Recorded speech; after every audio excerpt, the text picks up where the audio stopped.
Okay, so in the previous video, as you know that we have added both of the guns to the player and we have the gun animator. Now in this video we will add some shooting. So for that, in the scripts folder, let's create a new folder by the name of rifles, and inside this rifles folder let's create a C# script by the name of handgun. Let's simply go inside the left hand gun of the player, okay, actually the right.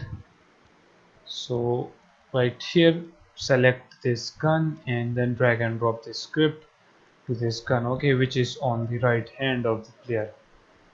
After doing that, let's open the script and now let's add some shooting. So for that, right here, let's create a header by the name of rifle things, and in here let's create a public reference to the camera, and this camera will be our main camera.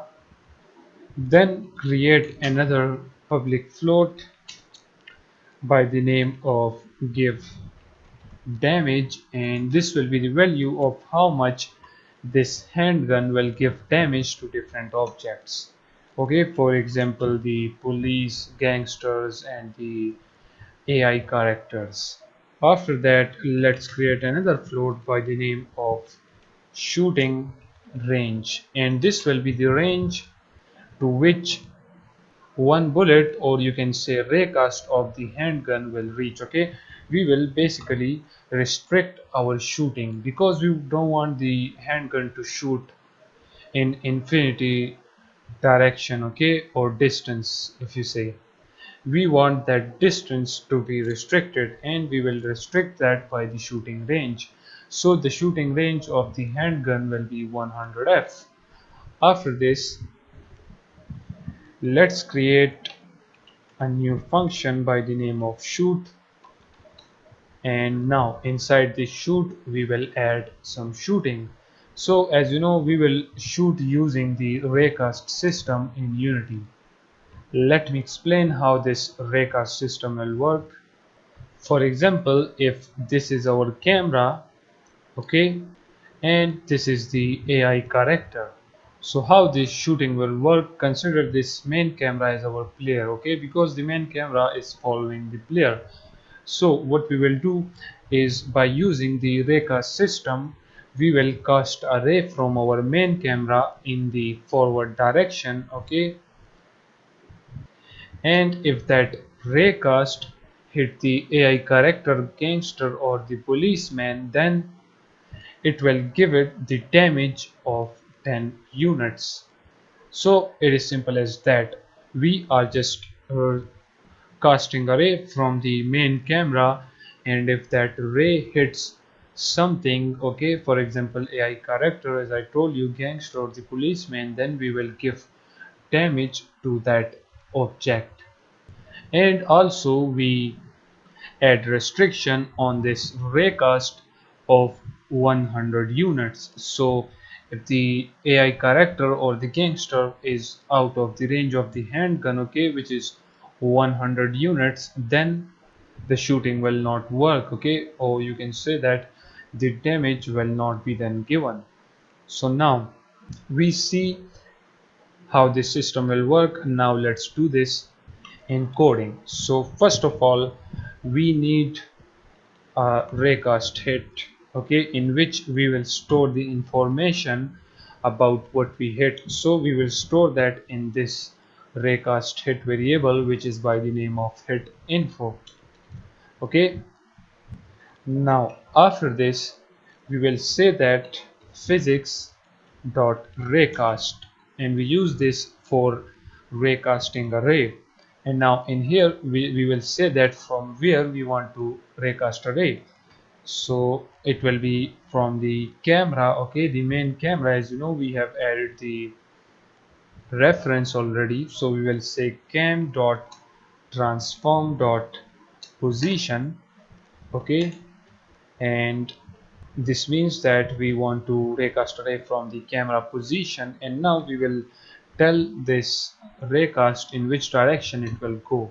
So for that we will type cam.transform.forward. Okay, we want the raycast to be cast in the forward direction, and then if that ray hits whatever that is in the forward direction, we want to store information about that object in the hit info as I told you. So we will say out and then hit info, and after that we want to restrict this ray, so we will restrict it by the shooting range. Okay,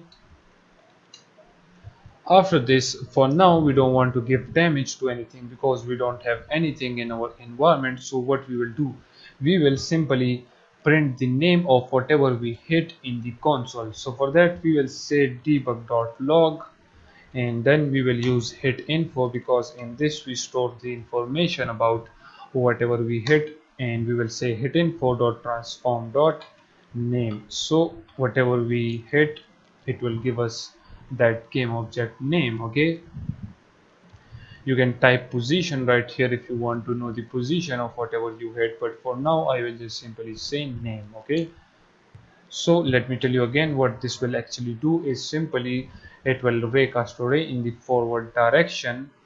Okay, and then we will store information of whatever we hit, and then we restrict that ray, and then we will show the name of whatever we hit in the console. That is it.